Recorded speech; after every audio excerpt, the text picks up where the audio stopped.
فاسألوا أهل الذكر إن كنتم لا تعلمون بالبينات والزبر. السلام عليكم ورحمة الله وبركاته. الحمد لله رب العالمين والصلاة والسلام على نبينا محمد وعلى آله وأصحابه أجمعين. أما بعد, প্রিয় দর্শক সবাইকে স্বাগত জানাচ্ছি জানতে চাই লাইভের আজকের পর্ব থেকে। আজকে আমাদের 162তম পর্ব। আমরা আজকেও আপনাদের অনেকগুলো প্রশ্ন পেয়েছি, নানা ধরনের নানা মেজাজের প্রশ্ন। আমরা এই প্রশ্নগুলো থেকে যেগুলো আমরা মনে করি যে মুফিদ এবং আমাদের সময় আমাদেরকে অ্যালাউ করে, সেগুলো আপনাদের সামনে তুলে ধরব। যাদের প্রশ্ন নিতে পারেনি তারা মন খারাপ করবেন না। বেশি গুরুত্বপূর্ণ প্রশ্নকে আমরা এবং বেশি কার্যকর প্রশ্নকে আমরা বেশি গুরুত্ব দিচ্ছি। এর মধ্যে কিছু প্রশ্ন আছে যেগুলো খুবই কার্যকর, হয়তো বা সেগুলোর উত্তর দেওয়া দরকার, কিন্তু সময়ের অভাবে আমরা দিতে পারছি না। আর কিছু প্রশ্ন আমরা অপ্রয়োজনীয় মনে করার কারণে আপাতত উত্তর দিচ্ছি না, ভবিষ্যতে দেব না এমন নয়, সুযোগ হলে আমরা উত্তর দেব। কিছু প্রশ্ন আছে এমন যেগুলো নিয়ে রীতিমতো আমাদের সেমিনার করা উচিত, কনফারেন্স করা উচিত, এবং আমাদের ওলামায়ে কেরামের সেখানে বেশ কিছু ডিসকাশনমূলক আলোচনা করা উচিত, এবং সেগুলোর মাধ্যমেই আমাদের কাছে জাতির সামনে বক্তব্য আসা উচিত। আপনারা অনেকেই আমার কাছে অথবা আর অনেকের কাছে বিভিন্ন বিষয় নিয়ে জানতে চান। তো আমি মনে করি এই শেষোক্ত বিষয় যেগুলোর মধ্যে ওলামায়ে কেরামের এটাকে বলা হয় আল ইজতিহাদ আল জামাঈ, কালেকটিভ ইজতিহাদ প্রয়োজন, কালেকটিভ গবেষণা, ডিসকাশন, সেমিনার এবং কনফারেন্স প্রয়োজন। তাহলে জাতির মধ্যে দ্বিধা বিভক্তি কম আসবে, এবং এই ধরনের সুন্দর ডিসকাশন থেকে যা বের হবে সেটি অধিকাংশ মানুষ নিতে পারবে। কিন্তু আমরা খুব চিন্তা ভাবনা না করে, বেশ কিছু প্রশ্ন আছে এরকম যেগুলো উত্তর দিলে মানুষ মনে করবে যে আমরা আক্রমণাত্মক অথবা গাদা ছড়াছড়ি করছি, সেটা সেভাবে হওয়াটা উচিত নয় বলে আমি মনে করি। ফলে যে প্রশ্নগুলো আসলে আমাদের জন্য বেশি উপযোগী, বেশি উপকারী, কিংবা ব্যক্তি উন্নয়নের বেশি কাছাকাছি, আমরা সেগুলোকেই আমরা গুরুত্ব দিচ্ছি। এর মধ্যে ঈমান আকীদার প্রশ্নগুলো আছে, ইবাদতের প্রশ্নগুলো আছে, আমলের প্রশ্নগুলো আছে, আমাদের পারিবারিক বন্ডিং এবং সম্পর্ক উন্নয়নের প্রশ্নগুলো আছে, কিংবা পারিবারিক কলহের প্রশ্নগুলো আছে, বিবাহ, শাদী, তালাক, ব্যবসা বাণিজ্য, এমনকি শিক্ষা দীক্ষার ক্ষেত্রেও বা তারবিয়া, তালিম, একজন শিক্ষক হিসেবে আপনার কি সমস্যা, একজন ছাত্র হিসেবে কি সমস্যা ইত্যাদি, কিংবা মানুষের যে ওয়াসওয়াসাগুলো আসে তার মেন্টাল হেলথের জন্য যেগুলো ক্ষতিকর, আমরা সেগুলোও টাচ করছি।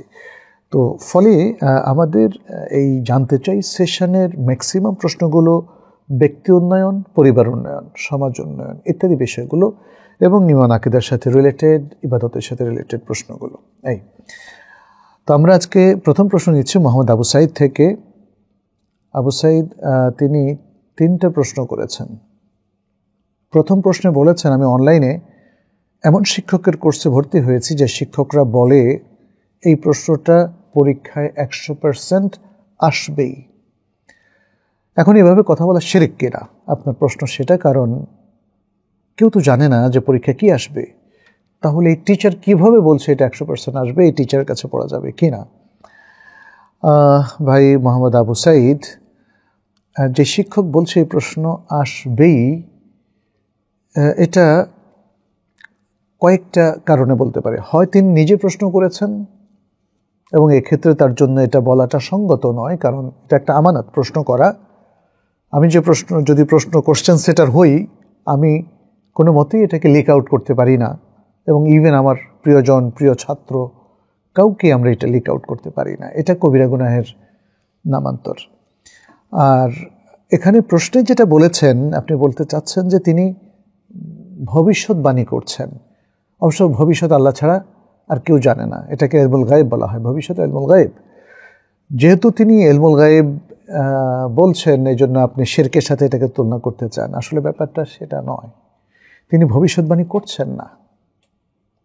তিনি প্রথমত নিজে প্রশ্ন করলে সেটা বলে দিচ্ছেন, যেটা জায়েজ নেই আমরা বলেছি, অথবা দ্বিতীয় কারণ থাকতে পারে তিনি তার অবজারভেশন থেকে বলেছেন। আমাদের দেশের পরীক্ষা পদ্ধতির মধ্যে অনেক ত্রুটি আছে। পরীক্ষা পদ্ধতির মধ্যে দেখা যায় যে প্রতি জোড় বছরগুলোর প্রশ্ন একরকম হয়, আবার বিজোড়গুলো একরকম হয়। এবং তিনি দেখেছেন যে গত 5টা জোড় বছরের প্রশ্ন এটা আসে প্রতি বছরই আসে, অথবা 5টা বিজোড় বছরের প্রশ্ন যেমন 17, 19, 21, 23, 25 এগুলো সাধারণত পরীক্ষকরা রিপিট করে। এটা হলো আমাদের পরীক্ষা পদ্ধতি এবং মূল্যায়ন পদ্ধতির আরেকটা দুর্বলতম দিক। তিনি যদি এটা অবজারভেশন থেকে বলে থাকেন, যেহেতু এভাবেই প্রশ্ন করা হয়, তাহলে এটাকেও শিরক বলা যাবে না। এবং এক্ষেত্রে তিনি কোশ্চেন সেটার না হলে অথবা অন্য কারো কোশ্চেন আউট করা থেকে যদি না নিয়ে বলে থাকেন, তাহলে এটার জন্য তাকে দোষ দেওয়া যাবে না। তবে আমার মনে হয় পরীক্ষায় একজন শিক্ষক তার ছাত্রকে, শিক্ষার্থীকে এটা কখনোই বলতে পারেন না এটা 100% আসবেই। তিনি এটা বলবেনই না, এইভাবে সাজেশন দেওয়াটাও সঙ্গত না। স্টুডেন্টরা পড়াশোনা করবে ব্যাপকভাবে, পরীক্ষা কি আসবে না আসবে এটা টিচার কেন বলতে যাবেন? তার পরীক্ষায় সে যা পড়েছে, অর্থাৎ তার যে সিলেবাসের বাইরে আসবে না, এটা তিনি বলতে পারেন যে তোমাদের সিলেবাসের বাইরে আসবে না, এটা 100% নিশ্চিত। কারণ সিলেবাসের বাইরে প্রশ্ন করাটার কোনো অনুমতিই নাই। কোশ্চেন মডারেশনের সময় বাইরের প্রশ্নগুলো ডিলিট করে দেওয়া হয়। তাহলে একজন শিক্ষক তিনি কোনো সাজেশন দেবেন না, এটাই হলো নিয়ম। বাট আমাদের দেশে যেহেতু পড়ালেখাটাকে মেইন ফোকাস দেওয়া হয় না, ফলে রেজাল্টটাকে মেইন ফোকাস দেওয়া হয়। এবং যারা ভালো রেজাল্ট করতে চায় তারা ভালো পড়াশোনা না করে তারা ওই কিছু গাইডের আশ্রয় নেয়, মডেল টেস্টের আশ্রয় নেয় এবং শিক্ষকদের কাছে বলে স্যার আমাদের সাজেশন দেন। এটা এমনকি ইউনিভার্সিটি পর্যায় পর্যন্ত। অতএব আমি মনে করি যে এই সাজেশন আমাদের ভালো টিচাররা তারা দেবেন না, এবং তারা শুধু সিলেবাস ভিত্তিক ভালো পড়াশোনার প্রতি গুরুত্ব দিবেন, ফোকাস দিবেন এবং বলবেন যে তোমার কোনো চিন্তা নাই যদি তুমি ভালো করে পড়াশোনা করো। আর যে দুটো পদ্ধতিতে সাধারণত ব্যক্তি বলে থাকেন এবং তার হুকুম কি সেটা আমি ক্লিয়ার করে দিয়েছি। মোহাম্মদ আবু সাইদ দ্বিতীয় প্রশ্ন করেছেন, বলেছেন আমরা যে বলি চাঁদ পৃথিবীর চারিদিকে ঘোরে, এভাবে কথা বলা কি শিরক? কারণ চাঁদ তো নিজে ঘুরে না, বরং আল্লাহ তাকে ঘোরায়। এই প্রশ্নটা বোঝার ক্ষেত্রে মানে চাঁদ ঘোরে নাকি আল্লাহ ঘোরায়, এর মধ্যে তো কোনো কন্ট্রাডিকশন নাই। আমরা যদি কোরআনের উসলুব দেখি, আল্লাহ নিজেই এখানে চন্দ্র সূর্য তারা ঘুরে, তাদের কাজগুলোকে আল্লাহ নিজেই মেনশন করছেন। আবার এটাও তিনি মেনশন করছেন এই যে ঘোরাঘুরি এগুলো করায় আল্লাহ তিনি নিজেই করান। ফলে আপনি যে বলছেন যে চাঁদ ঘোরে এটা শিরক, এটা ঠিক না। এ কথা বললে এটা বোঝানো হয় না যে আল্লাহ তাকে ঘোরায় না, এগুলো ওয়াসওয়াসা। এই ওয়াসওয়াসাটা থেকে মোহাম্মদ আবু সাইদ আপনাকে আল্লাহর কাছে আশ্রয় নিতে হবে। আমি দলিল দিচ্ছি যে দলিল দ্বারা বোঝা যায় যে চন্দ্র সূর্য এগুলো নিজেই ঘুরে, তবে আল্লাহর নির্দেশ। এই যেমন ধরেন আমি হাতটা নাড়াচ্ছি, তাই না? এটা তো আমি নিজে নাড়াচ্ছি, but by the permission of Allah. এটা আমি উল্লেখ না করলেও মুসলিমের আকীদা এটাই। এই জগতের কোনো কিছু, কোনো পাতাও পড়েও না, নড়েও না। আমরা কোনো কথা বলতেও পারি না, নড়তেও পারি না আল্লাহর পারমিশন ছাড়া। এটা তো স্বতঃসিদ্ধ একটা ব্যাপার। চন্দ্র সূর্য তার কক্ষপথে ঘুরে, এটা আল্লাহর নির্দেশনা ছাড়া এটা কোনো মুসলিম বলতে পারে? বলে না তো। আপনি কেন খামাখা এই ওয়াসওয়াসাগুলো নিজের মধ্যে আনছেন? এতে বোঝা যাচ্ছে যে এই ওয়াসওয়াসাগুলো হয় শয়তান আপনার মধ্যে তৈরি করছে, অথবা আপনি ওসিডি নামক রোগের দিকে অগ্রসর হচ্ছেন। এটা ঠিক না, নিজেকে কন্ট্রোল করে ফেলেন। ওয়াশামসু, আল্লাহ সুবহানাহু ওয়া তাআলা বলছেন সূরা ইয়াসিনের মধ্যে, ওয়াশামসু তাজরি লিমুস্তাকাররিন লাহা, সূর্য সেটা তার কক্ষপথের দিকে চালিত হয়, চলে। তাজরি মানে সে দৌড়তে থাকে, চলতে থাকে। যালিকা তাকদীরুল আজিজিল আলিম। আর এই যে সূর্যটা যে তার কক্ষপথে চলছে, এই চলাটা কার? তাকদীরুল আজিজিল আলিম, মহাপরাক্রমশালী, সর্বজ্ঞানী আল্লাহ সুবহানাহু ওয়া তাআলার তাকদীর, আল্লাহ সুবহানাহু ওয়া তাআলার নির্ধারণ। এটা আল্লাহর নির্ধারণ, আল্লাহর তাকদীর এবং তার পারমিশন ছাড়া এটা সম্ভব নয়। এরপরে তিনি চন্দ্র সম্পর্কে কি বলছেন? ওয়াল কামারা কাদ্দারনাহু মানাজিলা, আর চন্দ্র আমরা সেটার কিছু মঞ্জিল নির্ধারণ করে দিয়েছি। আল্লাহ তার নিজের কথা বলছেন, তিনি কখনো নিজেকে আমি, কখনো আমরা বলেন। হাত্তা আদা কাল উরজুনিল কাদিম, এবং সে একটা পুরাতন একটা কঞ্চির মতো সে ফিরে আসলো, একটা চিকন হয়ে গেল। হ্যাঁ, হাত্তা আদা, আদা মানে সে আসলো, ফিরে আসলো। মানে আল্লাহ তাআলা তাকে যে চালিত করলেন সে ছিল একটা গোলাকার বস্তুর মতো, যেহেতু এই গ্রহ নক্ষত্র সবগুলো গোলাকার, ফলে সেগুলো প্রথমে পূর্ণচন্দ্র আকৃতি থেকে আস্তে করে চিকন কঞ্চিতে পরিণত হয়। কিন্তু এই যে হয়, এটা কি নিজে নিজে হয়? হয় না তো। শুরুতে আল্লাহ বলছেন ওয়াল কামারা কাদ্দারনাহু, তিনি যে এটাকে এইভাবে পরিণত করেন সে কথাটা তিনি বলেই দিয়েছেন। তারপরে বলছেন লাশামসু ইয়ামবাগি লাহা আন তুদরিকাল কামার, সূর্য পারে না চন্দ্রকে ধরতে। ওয়ালাল লাইলু সাবিকুন নাহার, এবং রাত পারে না দিবসের আগে যেতে।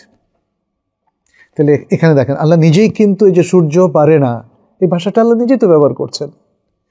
রাত্র দিবসের আগে যায় না, দিবস রাতের আগে যায় না, এটা তো আল্লাহই ব্যবহার করছেন। এরপর কি বললেন? ওয়াকুল্লুন ফি ফালাকিন ইয়াসবাহুন, মহাশূন্যের মধ্যে সবকিছু সন্তরণ করছে, ভেসে বেড়াচ্ছে। আল্লাহ তো বললেন এটা, তারা ভেসে বেড়াচ্ছে। এখন কোনো বান্দা যদি বলে ভেসে বেড়াচ্ছে, আল্লাহর কথাই তো বললো। বাট এখানে আকীদাটা হচ্ছে main, by the permission of Allah, আল্লাহর নির্দেশে, আল্লাহর অনুমতিক্রমে এগুলো হচ্ছে। ব্যাস এই বিশ্বাসটা থাকলে এইভাবে চন্দ্র ঘোরে, সূর্য ঘোরে, এটা বলতে কোনো অসুবিধা নাই। কুল্লুন ফি ফালাকিন ইয়াসবাহুন মানে সূর্য ঘুরে, চন্দ্র ঘুরে। এরপর আমরা যদি অন্য আয়াতগুলোতে দেখি, তার মধ্যে আল্লাহ আরও অন্য আয়াতে ঠিক একই কথা উল্লেখ করছেন। যেমন তিনি বলছেন ইন্না রাব্বাকুমুল্লাহুল্লাযী খালাকাস সামাওয়াতি ওয়াল আরদা ফি সিত্তাতি আইয়াম, তোমাদের রব আল্লাহ যিনি আসমানসমূহ এবং জমিন 6 দিনে সৃষ্টি করেছেন। তুম্মা ইস্তাওয়া আলাল আরশ, এরপর আরশের উপর উঠেছেন। ইউগশিল লাইলান নাহার, ইউগশিল লাইলান নাহার, তিনি দিবসকে রাত দিয়ে ঢেকে দেন। ইয়াতলুবুহু হাথিথা, তাহলে এই যে দিবসটা এটা অনুসন্ধান করতে থাকে হাথিথা সবেগে, তাই না? তাহলে এখানে এই যে ইয়াতলুবুহু, হ্যাঁ, দিবস রাতটাকে খুঁজতে থাকে, ইয়াতলুবুহু, এটাও বাই দ্য পারমিশন অফ আল্লাহ।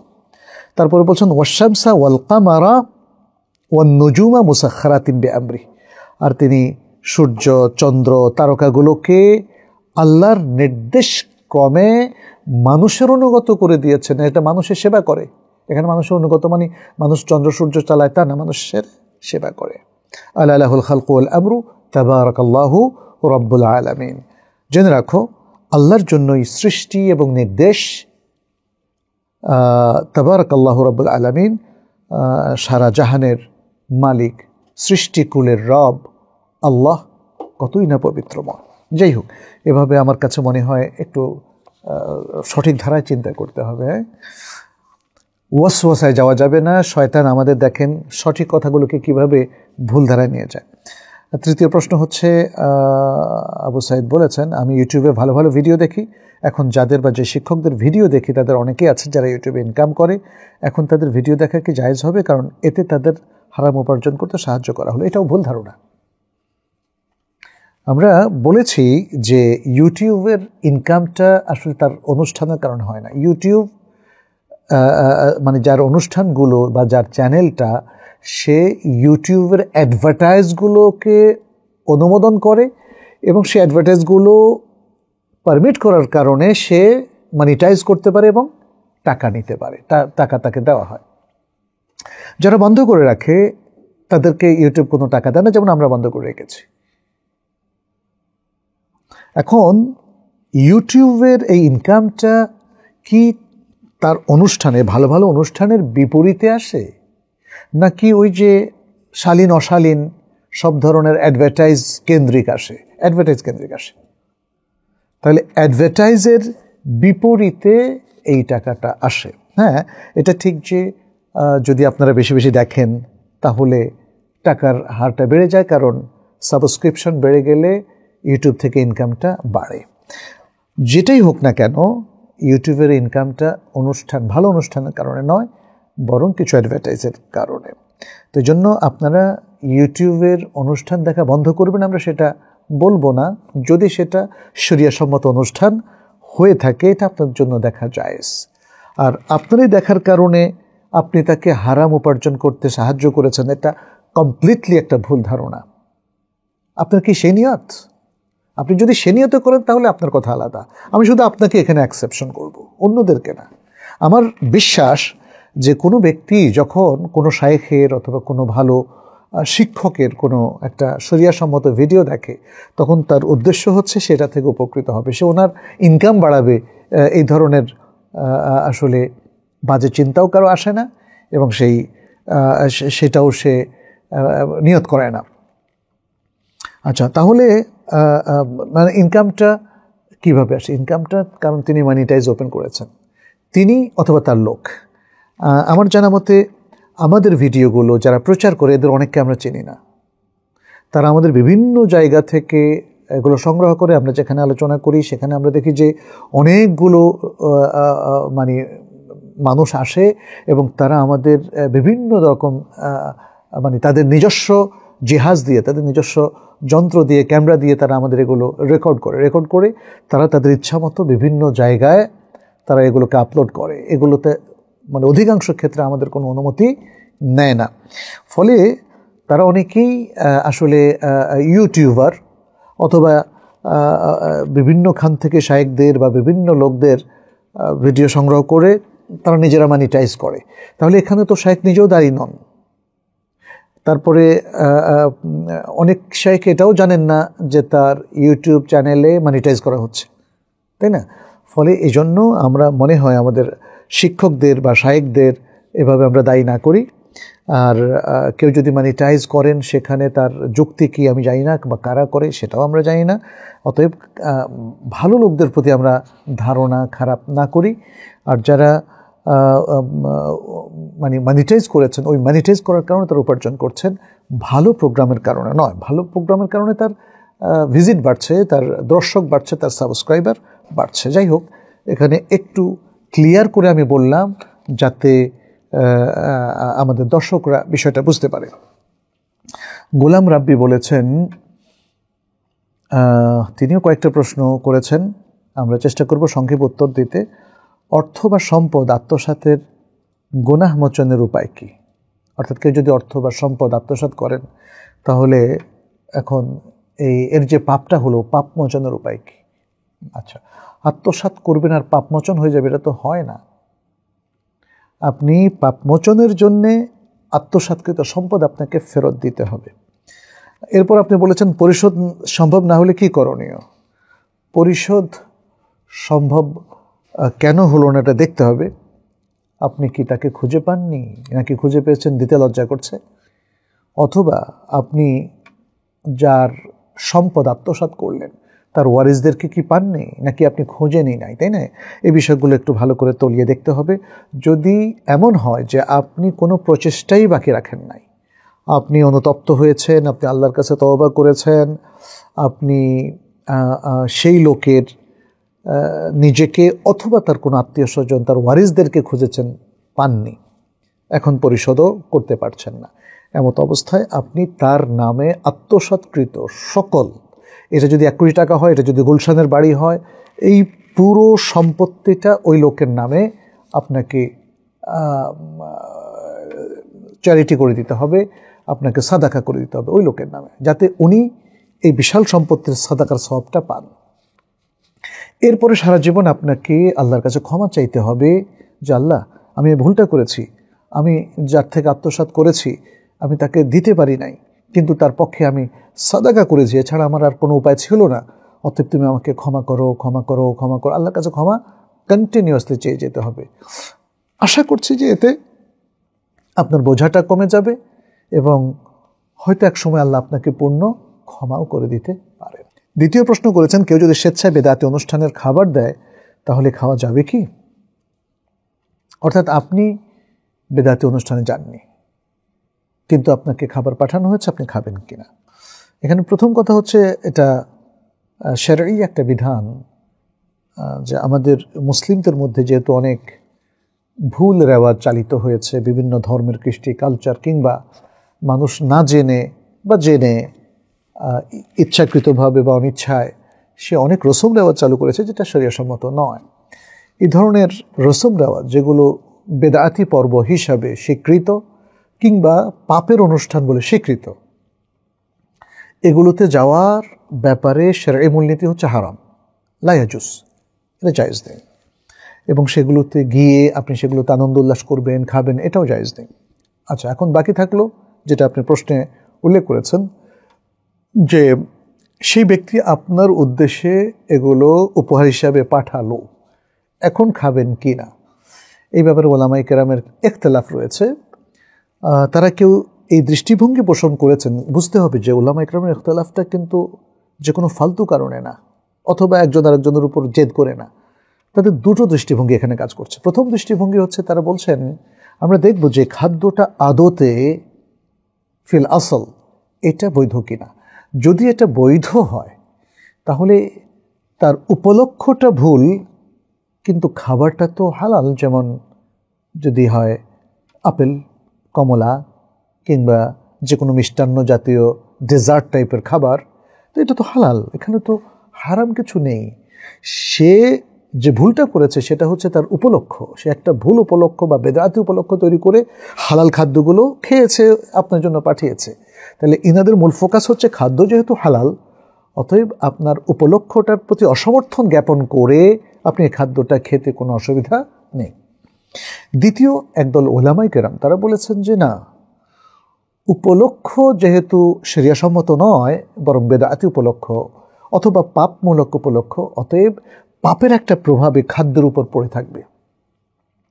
দ্বিতীয়ত আরও একটা বিষয়, সেটা হচ্ছে আপনি যদি এই খাদ্যকে গ্রহণ করেন এবং এই খাদ্যকে এনজয় করেন, তখন সেই উপলক্ষের আয়োজকরা তারা বলবে বাহ মাশাআল্লাহ, এটা তো অ্যাকসেপ্টেড বাই ইউ, তাই না?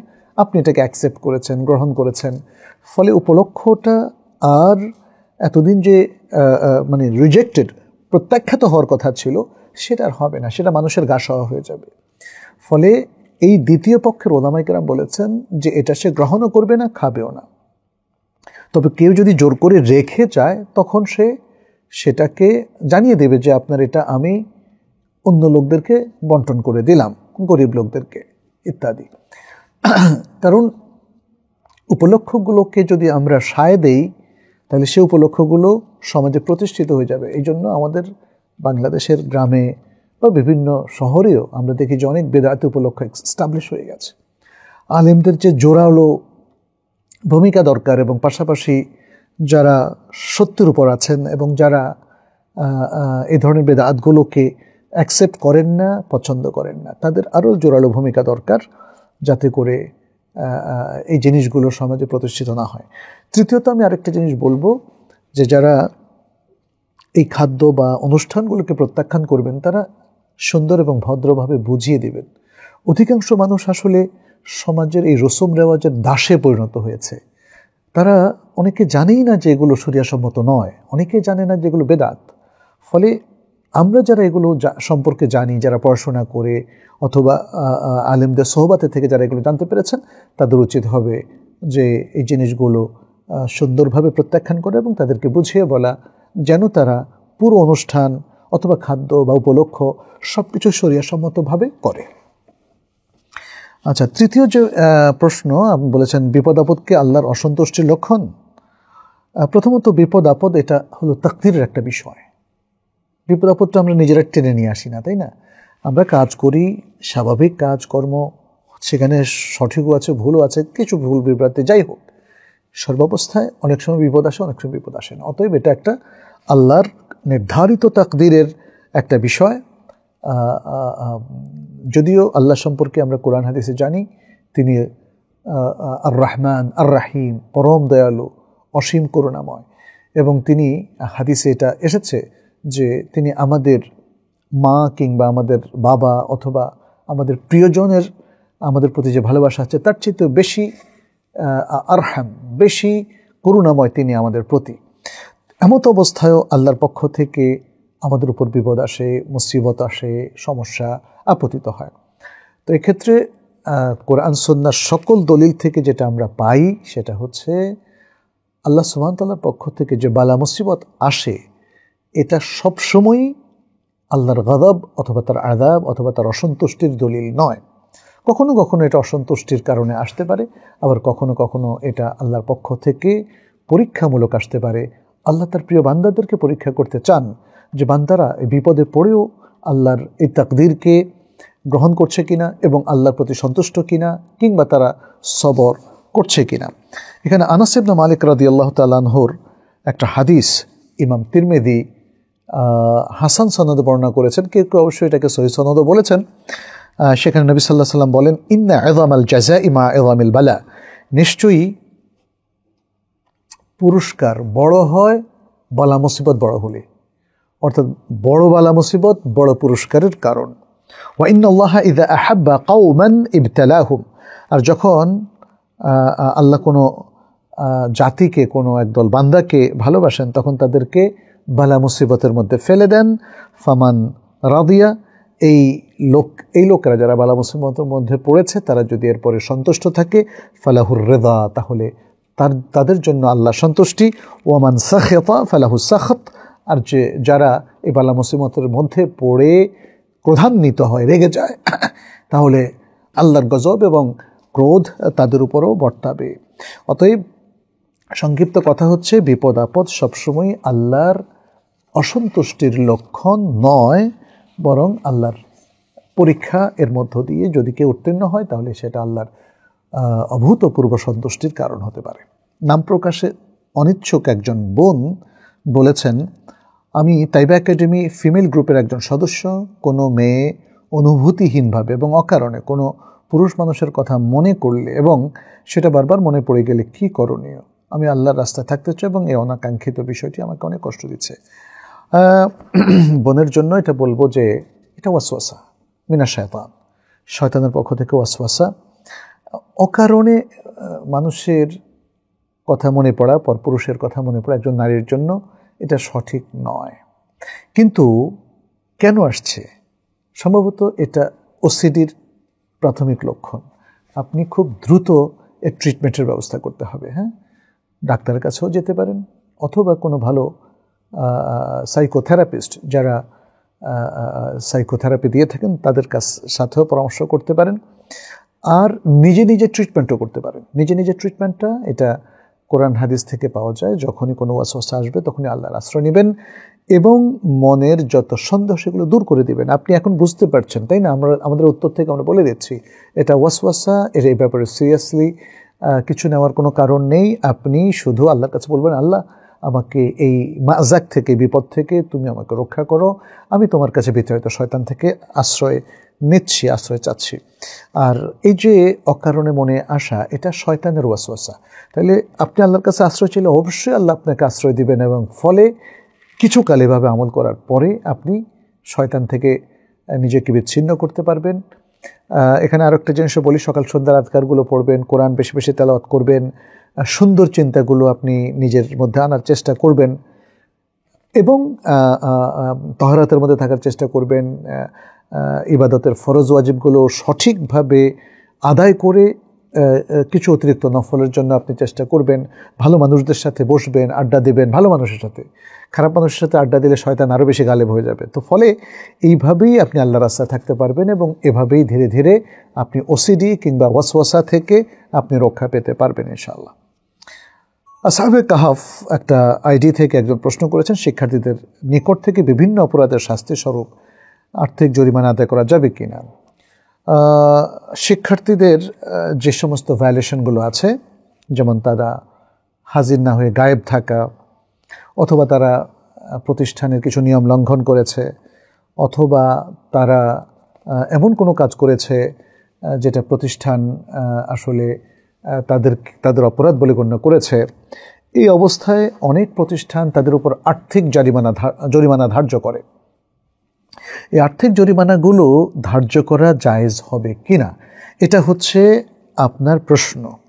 আচ্ছা, এক্ষেত্রে আমরা বলবো যে আর্থিক জরিমানা এটা একটা আরোপিত একটা বিষয়। একজন ব্যক্তির সম্পদ যেটা তার কাছে আছে, জরিমানা আরোপ করে সেটা কিন্তু আরেকজনের কাছে চলে আসছে, প্রতিষ্ঠানের কাছে চলে আসছে। তো এক্ষেত্রে আমরা প্রথমত একটু মূলনীতি বলে তারপর আসছি। মূলনীতি হলো অন্য লোকদের হাতে যে সম্পদগুলো রয়েছে সেই সম্পদগুলো বৈধ কোনো প্রক্রিয়া ছাড়া আমাদের হাতে আসতে পারবে না। হতে পারে তিনি আমাকে দান করেছেন, অথবা হতে পারে আমার কাছ থেকে কোনো জিনিস পণ্য তিনি কিনেছেন, বিনিময়ে টাকা দিয়েছেন, অথবা হতে পারে তার কাছ থেকে আমি ওয়ারিস সূত্রে এটা উত্তরাধিকার সূত্রে এটা পেয়েছি। তাহলে এভাবে, অথবা তার কোনো কাজ করে দিয়ে আমাকে স্যালারি কিংবা রিমুনারেশন আকারে সে এটা দিয়েছে। তাহলে এগুলো হলো শরীয়তে বৈধ প্রক্রিয়া। এভাবে সম্পদ আমার কাছে ট্রান্সফার হতে পারে। কিন্তু যদি বৈধ কোনো প্রক্রিয়া অনুসরণ করা না হয়, তাহলে আরেকজনের হাতের সম্পদ আমার হাতে বৈধভাবে না আসলে এটা হারাম সম্পদ হিসাবে গণ্য হবে। এবং নবী সাল্লাল্লাহু আলাইহি ওয়াসাল্লাম তার বিদায় হজের ভাষণে কিন্তু এটা ক্লিয়ার করে গেছেন, বলেছেন ইন্না দিমাআকুম ওয়া আমওয়ালাকুম ওয়া আরাদাকুম বাইনাকুম হারাম কাহুরমাতি ইয়াউমিকুম হাযা ফি শাহরিকুম হাযা ফি বালাদিকুম হাযা লিয়ুবাল্লিগিশ শাহিদুল গায়বা। এটা বুখারী মুসলিমের হাদিস, যে নিশ্চয়ই তোমাদের জান, তোমাদের মাল, তোমাদের ইজ্জত আবরু তোমাদের পরস্পরের মধ্যে এটা সম্মানিত, হারাম এগুলো মানে অন্যের কাছ থেকে ছিনিয়ে আনা যাবে না। যেমনটি তোমাদের আজকের এই দিনটি সম্মানিত হারাম এবং আজকের এই মাসটি হারাম তোমাদের এই হারাম শহরে অর্থাৎ লোকালয়ে, সেটি হচ্ছে মক্কা। যারা আজকে উপস্থিত হয়েছে তারা যেন অনুপস্থিত ব্যক্তিদের কাছে এই বাণী পৌঁছিয়ে দেয়। নবী সাল্লাল্লাহু আলাইহি ওয়াসাল্লাম আরও বলেছেন, যেটি সহিহ মুসলিমের বর্ণনা এসেছে, বলেছেন কি কুল্লুল মুসলিমে আলাল মুসলিমে হারামুন দামুহু ওয়া মালুহু ওয়া ইরদুহু। প্রত্যেক মুসলিমের উপর অন্য মুসলিম হারাম, অর্থাৎ অন্য মুসলিম সম্মানিত এবং তার উপর আক্রমণ করা, তাকে ক্ষতিগ্রস্ত করা হারাম, এটা বোঝানোর উদ্দেশ্য। কোন জিনিসটা হারাম এখানে উল্লেখ করা হয়েছে আগের হাদিসের মতোই। মুসলিমের উপর মুসলিমের যে জিনিসগুলো সংহার করা হারাম তার মধ্যে এক নম্বর হলো দামহু, তার দম বা জান, ও মালুহু এবং তার সম্পদ, ও ইরদুহু এবং তার সম্মান ও ইজ্জত। আচ্ছা, এখন জরিমানা আরোপ, এটাকে আরবিতে বলা হয় তাজির, জরিমানা। তাজিরটা আসলে এটাকে তাজির মালি যদি বলি তাহলে আর্থিক জরিমানা। জরিমানা অনেক ধরনের হতে পারে, হ্যাঁ, অথবা যে এখানে হচ্ছে তাজির হচ্ছে এমন একটা শাস্তি যেটা শরিয়া নির্ধারণ করে দেয় নাই, এটা বিচারক অথবা ব্যক্তি এটা নিজের ইচ্ছা মতো আরোপ করে, এটা হলো তাজির। এই যে শরিয়াতের হুদুদ এবং কাফারাত যেগুলো আছে, হুদুদ হচ্ছে ফৌজদারি দণ্ড, কাফারাত হচ্ছে শরিয়ত নির্ধারিত কিছু কাফারা, কিছু ভায়োলেশনের ক্ষেত্রে শরিয়াটা নির্ধারণ করে দেয়। তাহলে কাফারা, হুদুদ এগুলো সবই দণ্ড। এই দণ্ডগুলো ছাড়া যদি মানুষ শরিয়াতের অনুমতি নিয়ে কোনো জরিমানা বা অন্য কোনো দণ্ড যেটা শরিয়া দেয়নি সেটা দেয় কোনো অপরাধের বিপরীতে, তাহলে এটাকে বলা হয় তাজির। আচ্ছা, এখন এই তাজির কে দিবে? এই যে জরিমানা বলছি, আর্থিক জরিমানা, অমুক, এগুলো কিন্তু দণ্ড। এই দণ্ড দেওয়ার অধিকার ইসলামী শরিয়ার দৃষ্টিতে ওয়ালিউল আমর, যিনি প্রশাসক, মুসলিমদের যিনি প্রশাসক তার, অথবা তার নায়েব, তার যিনি প্রতিনিধি। এখন এই তাজির, এই যে জরিমানা যেটা আর্থিক প্রতিষ্ঠানে আজকাল নেওয়া হচ্ছে, দেওয়া হচ্ছে, কিংবা বিভিন্নভাবে এগুলো আরোপ করা হচ্ছে, এগুলো নেওয়া যাবে কিনা এই ব্যাপারে ওলামায়ে কেরামের মধ্যে ইখতিলাফ আছে। তবে অধিকাংশ ওলামায়ে কেরাম বলেছেন এগুলো নেওয়া যাবে না। এখানে ইমাম সানাআনী একটা হাদিসের ব্যাখ্যায় খুব চমৎকার কথা বলেছেন। তিনি আবু দাউদ এবং অন্যান্য সুনানের গ্রন্থে যে হাদিসটা এসছে, শাইখ আলবানী এটাকে সহিহ বলেছেন সহিহুল জামে, সেখানে একটা হাদিস এসছে, আকিলু যাবিল হাইয়াতি আথারাতিহিম ইল্লাল হুদুদ ইল্লাল হুদুদা ইল্লাল হুদুদা আকিলু যাবিল হাইআতি আথারাতিহিম ইল্লাল হুদুদা, অর্থাৎ তোমরা বিশিষ্ট ব্যক্তিবর্গের ছোটোখাটো ভুল ত্রুটি এড়িয়ে যাও, তবে হুদুদ বা ফৌজদারি দণ্ডের কথা আলাদা। কোনো বিশিষ্ট সম্মানিত ব্যক্তি যদি ফৌজদারি দণ্ডবিধির কোনো একটা অপরাধ করে ফেলে তাহলে তাকে কিন্তু এড়িয়ে যাওয়া যাবে না। হত্যা করে ফেললে তার হত্যা দণ্ড হবে, তার বিচার হবে, চুরি করলে তার বিচার হবে, ডাকাতি করলে তার বিচার হবে, ছিনতাই করলে বিচার হবে, মানুষের সম্পদ আত্মসাৎ করলে তারও বিচার হবে। এগুলো হুদুদ, এগুলো এড়িয়ে যাওয়া যাবে না। তবে হঠাৎ করে আপনার গায়ের সাথে হাত লেগে গেছে অথবা আপনাকে একটা কথা একটু কটু বলে ফেলেছেন, এগুলো আমরা এড়িয়ে যেতে পারি। আচ্ছা, এখন ইমাম সানআনী এই যে এই আয়াতে এই হাদিসের ব্যাখ্যায় তিনি বলছেন কি, ওয়ালাম আন্নাল খেতাবা ফি আকিলু লিল আইম্মা, এড়িয়ে যাও ছোট বড় মানুষদের ছোটোখাটো ভুলগুলো এড়িয়ে যাও, অর্থাৎ তাদেরকে তাজির করো না। ইমাম সানআনী বলছেন এখানে খেতাবটা ইমামদের, অর্থাৎ মুসলিম রাষ্ট্রের প্রশাসক এবং পরিচালকদের বা নেতৃবৃন্দের, কারণ তাদের রাষ্ট্রের গোটা জনপদের উপর এবং জনগণের উপরে তাদের বেলায়াত, তাদের প্রশাসন ক্ষমতা থাকার কারণে তারাই তাজিরের জন্য উপযুক্ত। অতএব কোনো একজন ছোট ব্যক্তি অথবা সাধারণ মানুষ একজন আরেকজনের উপর এই দণ্ড আরোপ করতে পারে না, তাজির আরোপ করতে পারে না।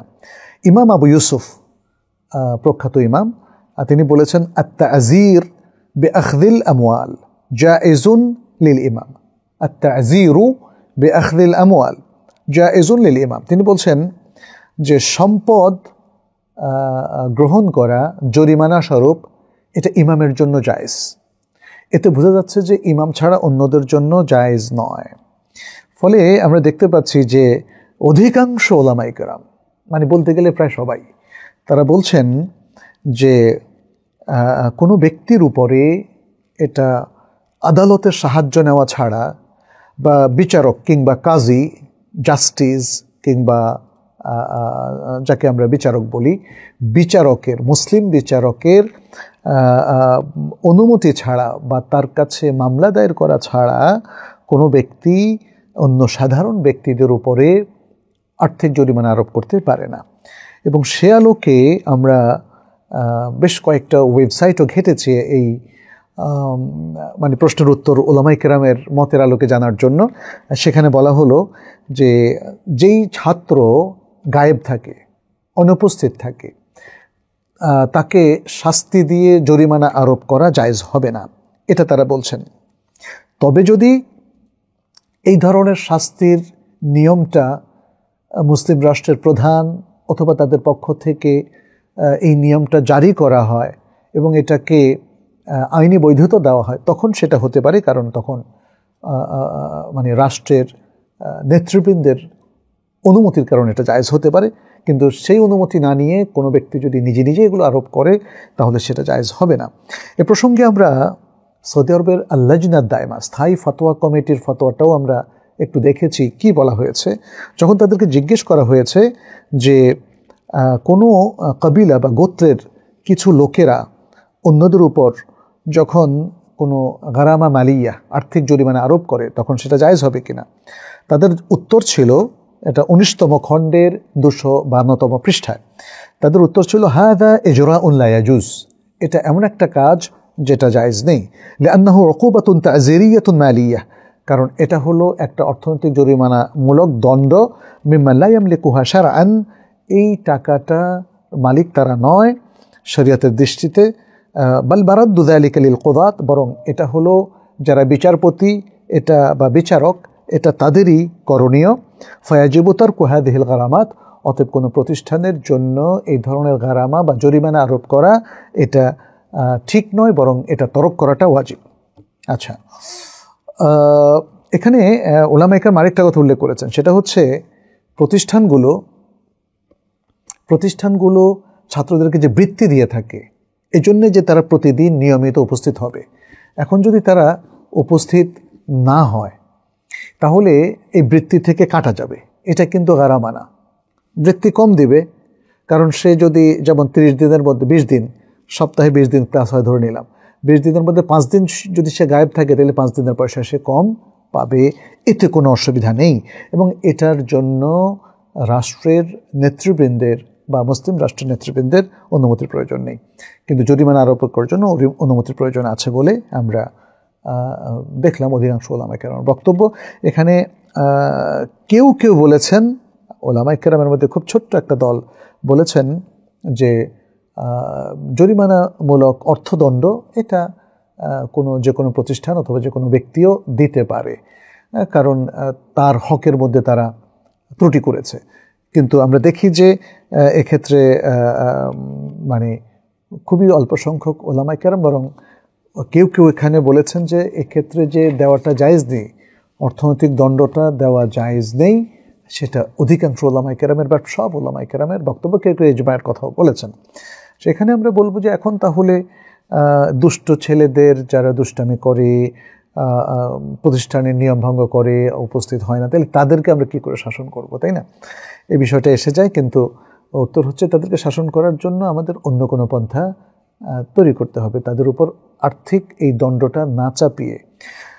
অনেকে আরও একটা জিনিস করেন, সেটা হচ্ছে বেতন দিতে দেরি করার কারণে তারা আর্থিক জরিমানাটা করেন, সেটাও প্রায় একই নিয়মের মধ্যে পড়ে যাবে।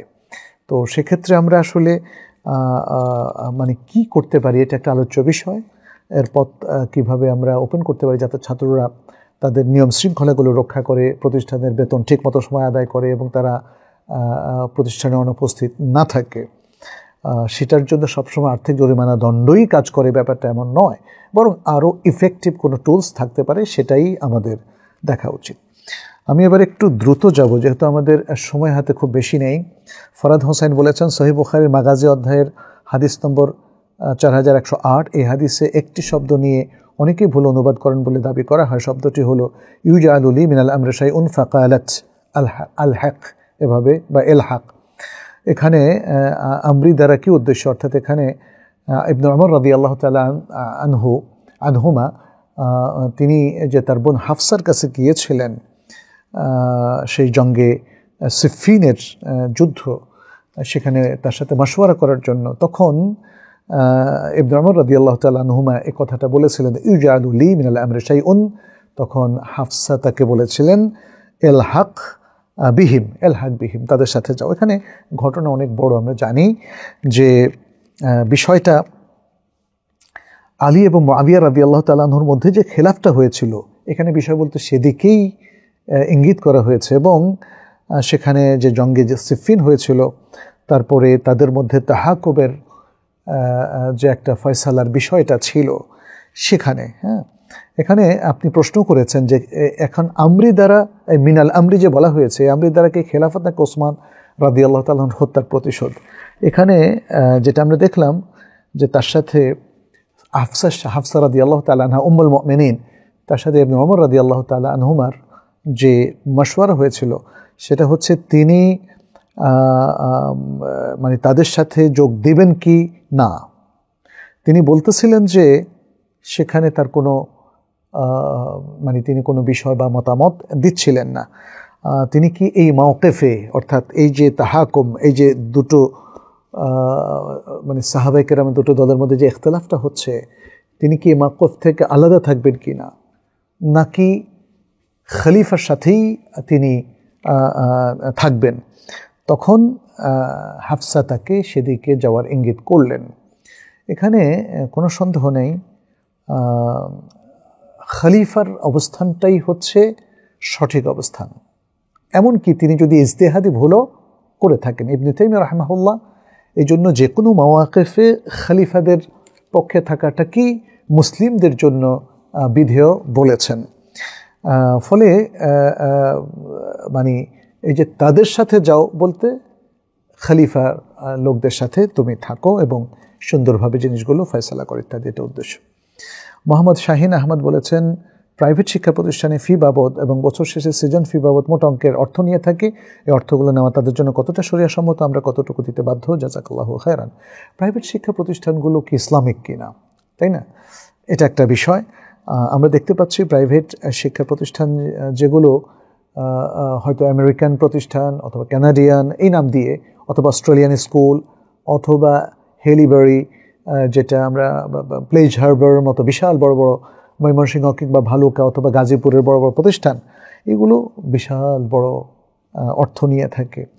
তো এগুলোর ব্যাপারে আসলে আমাদের বলে লাভ নেই, কারণ এগুলো তো ব্যবসায়ী প্রতিষ্ঠান এবং বড়লোকদের ছেলে মেয়েদের জন্য তারা ইংলিশ কালচার, আমেরিকান কিংবা অস্ট্রেলিয়ান কালচার তারা উপহার দেয় বলে তারা টাকা নিয়ে ব্যবসা করে থাকে। এখন ইসলামিক প্রতিষ্ঠানগুলো নিয়ে আমি কথা বলবো। ইসলামিক প্রতিষ্ঠানগুলোর মধ্যে প্রাইভেট যেগুলো, সেগুলো কি বিশাল অঙ্কের টাকা নেয়? সাধারণত আমরা সেটা দেখি না। তবে কোনো কোনো প্রতিষ্ঠান যদি বিশাল অঙ্কের টাকা নেয়, তাহলে দেখতে হবে যে তারা কি খেদমত দিচ্ছে। প্রতিষ্ঠান যখন প্রাইভেট হয় তখন তাদের খরচ অনেক বেশি। তারা ভাড়া করা বিল্ডিংয়ে যদি যায়, তারা যদি অনেক ভালো ভালো শিক্ষক নেয়, তাহলে শিক্ষক যেমন আপনি 10,000 টাকায়ও শিক্ষক পাবেন, আবার 50,000 টাকার শিক্ষক পাবেন, 1 লক্ষ 1.5 লক্ষ টাকা বেতনেও শিক্ষক পাবেন। তো সাধারণত নেওয়ার বিষয়টা এগুলোর সাথে রিলেটেড, তাদের খরচ কত বড় এবং তারা কি সেবা দিচ্ছে। যদি তার সাথে তাদের নেওয়ার বিষয়টা সঙ্গতিপূর্ণ হয়, তাহলে ইসলাম এটাকে নিষেধ করবে না।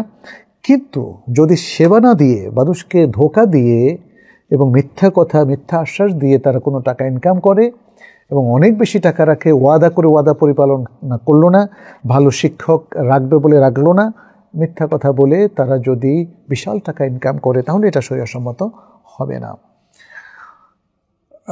রাসেল এখন বলেছেন, আমার মা খুব অসুস্থ, অনেক ডাক্তার দেখেছে কিন্তু সুস্থ হচ্ছে না, এখন কি আমি ঝাড়ফুঁক করতে পারবো? শরিয়া মোতাবেক কী ধরনের ঝাড়ফুঁক করা যাবে? মানুষ কোনো জাদুটোনা করেছে কিনা, এই জন্য কেমন মানুষের কাছে ঝাড়ফুঁক করব একটু বলবেন? আল্লাহ আপনার মাকে সুস্থ করে দিন, আমরা সেটা দোয়া করছি। এখন আপনি চিন্তা করছেন অসুস্থ লোকদেরকে ঝাড়ফুঁক করা যাবে কিনা, ডাক্তার দেখাচ্ছেন কিন্তু সুস্থ হচ্ছে না। কারণ দুটো জিনিস, এক, তিনি হয়তো অসুস্থ লোকেও ঝাড়ফুঁক করা যায়, যেমন সূরা ফাতিহা দিয়ে আপনি তাকে রুকিয়া করতে পারেন, কোরআন দিয়ে রুকিয়া করতে পারেন। এছাড়া রাসূল সাল্লাল্লাহু আলাইহি ওয়াসাল্লামের কাছ থেকে যে দোয়াগুলো আছে সেগুলো দিয়ে আপনি রুকিয়া করতে পারেন। অসুস্থ লোকদেরও রুকিয়া আছে। ডক্টর সাঈদ আল কাহতানির লেখা রুকিয়ার একটা বই আছে, আপনারা সেই বইটা ফলো করতে পারেন। সেখানে জ্বর হলে, তারপর কোথাও ব্যথা হলে কিভাবে কোন পদ্ধতিতে রুকিয়া করবেন এটা বলে দেওয়া আছে। আচ্ছা, এখন ভালো হচ্ছে না, তার মানে আপনি জাদুটোনা আছে কিনা আপনি মানে বুঝতে চাচ্ছেন, তাহলে এটার জন্য কি করণীয়? এখানে ওলামায়ে কেরাম যেটা বলেছেন যে জাদুটোনার যদি করা হয়ে থাকে তাহলে এটার ভালো চিকিৎসা হচ্ছে কোরআন দিয়ে রুকিয়া করা। কোরআন দিয়ে রুকিয়া করতে গিয়ে যদি রুকিয়া আপনি পড়তে থাকেন বা কোনো একজন ব্যক্তি শুদ্ধভাবে কোরআন পড়তে থাকে রুকিয়া করার উদ্দেশ্যে, তাহলে এই ব্যক্তির মধ্যে যদি একটা জাজাফাজা তৈরি হয়, তাহলে বুঝতে হবে কিছু সমস্যা আছে, জাদুটোনা অথবা এরকম কোনো সমস্যা আছে, তখন তার জাদুটোনার চিকিৎসাটা করা যেতে পারে। আর যদি কেউ একজন বলল যে আমি তাকে জাদুটোনা করেছি এবং এই জায়গায় গিট্টু দিয়ে রেখেছি, কুফরি কালাম দিয়ে, তখন সেই জিনিসটা সংগ্রহ করে সেটাকে পুড়িয়ে ফেলতে হবে। আর যদি মানে কোনো ব্যক্তি দাবি করলো না যে জাদুটোনা করেছে এবং কোরআন এবং রুকিয়া করার সময়, কোরআন পড়ার সময় যদি তার মধ্যে কোনো ধরনের প্রভাব লক্ষ্য না করা যায় যে তিনি সুস্থ আছেন, ভালো আছেন, তাহলে বুঝতে হবে যে তিনি আসলে জাদুটোনা দ্বারা আক্রান্ত নন। তো মোটামুটিভাবে এভাবেই আপনি সিদ্ধান্তে আসতে পারেন। সেক্ষেত্রে কমন ঝাড়ফুঁকও করা যেতে পারে। একজন লোক ডাক্তার চিকিৎসা নেওয়ার পরেও ভালো না হলে কমন ঝাড়ফুঁক হতে পারে। অ্যাট দ্য সেম টাইম তার ডাক্তারি চিকিৎসাটাও এটা কন্টিনিউ করবে, কারণ যদি আমরা যেটা বললাম, আপনি বুঝতে পেরেছেন যে সিমটম থেকে জাদুটোনা করা হয়নি। তো আজকে আমরা আপনাদের লিখিত বা আগে করা প্রশ্নগুলো উত্তর এখানে দিচ্ছি। অল্প কিছু প্রশ্ন আমরা নেব, খুব সংক্ষেপে উত্তর দেব, যেগুলো আজকে আপনারা লাইভে করেছেন। আতর রহমান তিনি বলেছেন, স্ত্রীকে এক তালাক দিলে ইদ্যত পালন কি জরুরি এবং এক তালাকের ইদ্যত পদ্ধতি কি? হ্যাঁ, স্ত্রীকে আপনি যখনই তালাক দিবেন, এক তালাক করে দেওয়াটাই হচ্ছে শরীয়ত সম্মত, তখনই ইদ্যত পালন জরুরি। এবং আপনি তালাক দিবেন এমন এক তোহরে যেখানে স্বামী স্ত্রীর মেলামেশা হয়নি, এবং তারপর থেকে তিনি ওই তোহরটা ধরবেন এবং পরবর্তী আরও 2টো তোহর তিনি গণ্য করবেন 3 মাসের কাছাকাছি, 3 মাস থেকে একটু কম। যখন আপনার তৃতীয় হাইজটা শুরু হয়ে যাবে তখন আপনার ইদ্যত শেষ। এখানে দ্বিতীয় আরেকটি মত আছে যে এই তোহরের পরে প্রথম হায়েজটা, তারপরে দ্বিতীয় হায়েজ, তারপর তৃতীয় হায়েজ। তৃতীয় হায়েজ থেকে যেদিন আপনি পরিচ্ছন্ন হবেন, পবিত্র হবেন, সেদিনই আপনার ইদ্দত শেষ। তো এখানে জমহুর এবং ওলামাই কেরাম তিনটা তোহরকেই বলেছেন আমরা যে কোনো একটাকে ধরে নিয়ে আমরা ইদ্দত পালন করতে পারি, এবং এই ইদ্দত পালনের মধ্য দিয়ে আপনার মানে ইদ্দতটা শেষ হলে স্বামী স্ত্রীর বন্ধন শেষ হয়ে যাবে। আর যদি ইদ্দতের শেষ হওয়ার আগেই ফেরত নেন তাহলে এক তালাকের পরে ফেরত নেওয়ার অধিকার আছে এবং সেটা জায়েজ, এবং এতে কোনো নতুন করে করতে হবে না। তবে ইদ্দত শেষ হয়ে যাওয়ার পরে যদি আবার তারা সংসারে ফিরতে চান তাহলে নতুন করে তাদের লাগবে।